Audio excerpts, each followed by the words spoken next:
Welcome to Blizzard Fire. We hope this video helps fire up your solution. You start by opening File Explorer with Windows plus E. This is fast and reliable.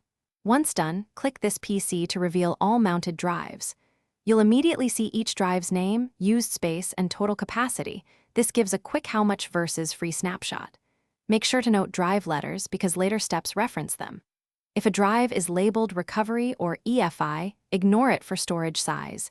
These are system partitions, not your main data volume.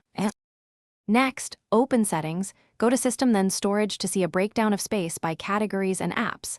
This explains why space is used. Once you've seen that, press Windows plus X and choose Disk Management to inspect partitions, capacity, and status. This shows actual partition sizes versus logical drive sizes. Make sure to right-click a volume and open Properties to confirm used and free bytes and the file system. These two views together tell you both how much is allocated and how it's used. Finally, use command line tools for exact figures. Open Command Prompt and run wmic logicaldisk get caption, size, free space. This returns bytes so you can divide by 1024.3 to get GB. Alternatively, run get ps drive in PowerShell for human-friendly sizes. Once done, compare these numbers to what File Explorer and Disk Management showed to confirm consistency.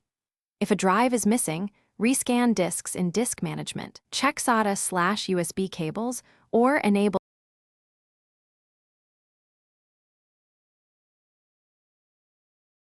Thanks for watching. If you found this helpful, don't forget to like and subscribe.